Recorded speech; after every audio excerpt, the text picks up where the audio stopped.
Using the eHubbo just becomes a normal part of your day.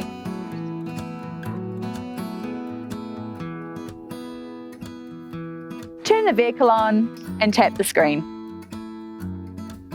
Select your name and you should have already been given your PIN number. Just enter your PIN number and start your day.